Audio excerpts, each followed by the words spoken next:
Don't do what Frankie and Johnny did. Don't be immoral with the money. Do what's right. You understand? Yeah, of course. In May 2022, Hollywood was blindsided. Ray Liotta, the unforgettable force behind Goodfellas, passed away suddenly at the age of 67 while working overseas. The news felt unreal. Liotta wasn't retired, wasn't slowing down, and wasn't fading quietly into legacy status. He was actively filming, still chasing new characters, still carrying the same restless energy that had defined his career from the very beginning. And yet, just like that, he was gone. As tributes poured in and shock rippled through the industry, one haunting question lingered beneath the grief. What really happened? For nearly a year, there were no clear answers, just speculation, whispers, and silence. Then, finally, the official autopsy results were released, and what doctors found painted a far more complex picture than anyone expected. Ray Liotta's story begins long before the spotlight, in New Jersey in 1954, with a sense of separation already built into his life. He was given up shortly after birth and spent his first 6 months in an orphanage before being adopted by Alfred and Mary Liotta, a warm, working-class couple of Italian and Scottish descent. They raised him as their own, providing stability, love, and structure. Ray always knew he was adopted. It wasn't a secret hidden away or whispered about in corners. He even turned it into a show-and-tell presentation as a child. But knowing didn't erase the emotional weight. Underneath that openness lived confusion, anger, and unanswered questions about the biological parents he would never meet. That emotional edge, the sense of distance mixed with longing, would later become part of what made him so compelling on screen. His younger sister Linda was also adopted, which helped normalize the experience within the household, even if it never fully resolved the deeper questions. The Liotta home in Union, New Jersey was Roman Catholic, though not rigidly devout. Ray went through the familiar rituals, communion, confirmation, Sunday expectations, but faith functioned more as background noise than daily devotion. Still, it stayed with him. Years later, he admitted that in moments of uncertainty or fear, it was those childhood prayers he instinctively returned to, almost without thinking. After graduating from Union High School in 1973, where he would later be inducted into the school's Hall of Fame, Ray didn't have a clear plan. College wasn't a burning ambition, and academics never felt like his natural lane. He nearly sabotaged the entire process by walking out of his SATs, already convinced he'd end up doing construction or some other hands-on job. His father offered simple advice: go to college and take whatever feels right. That loose guidance led Ray to the University of Miami. Even then, acting wasn't a lifelong dream. His entry into drama was almost accidental. Standing in a registration line and staring at requirements like math and history, Ray felt instant resistance. Then he noticed a friend waiting in line for the drama department. On impulse, he joined her. What started as light, almost silly children's theater slowly became something more serious. It clicked. Acting gave him a space where emotion, instinct, and presence mattered more than textbooks ever could. He graduated in 1978 with a Bachelor of Fine Arts, though not before spending his early years singing and dancing in musicals, far from the intense screen persona audiences would later associate him with. After college, Ray headed straight to New York City. Like most young actors, he needed steady income, so he bartended for the Schubert organization while chasing auditions. Things moved fast. Within 6 months, he had an agent. Not long after that, he landed the role that put him on the map, Joey Perini on a soap opera Another World. From 1978 to 1981, Ray became a fan favorite, known not as a tough guy, but as the sweet, dependable heartthrob. Joey was earnest, loyal, and constantly falling in love, sometimes disastrously.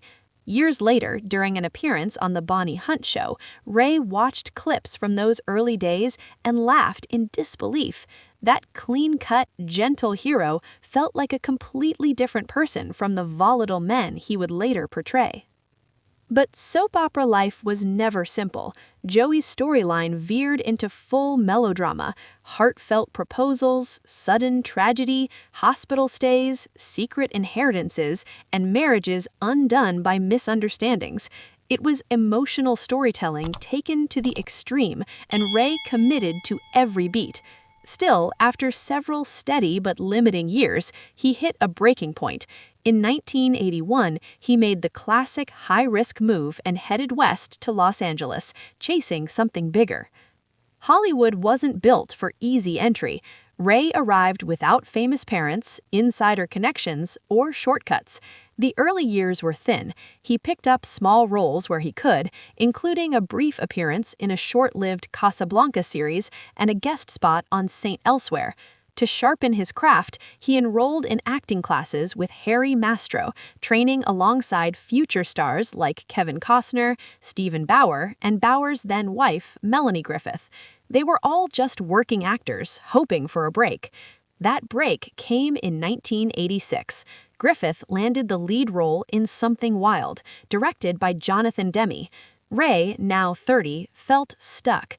His agent couldn't secure an audition, and asking for help didn't come naturally to him. But after encouragement from his parents, Ray finally called Griffith. She didn't hesitate. She told Demme he needed to meet Ray.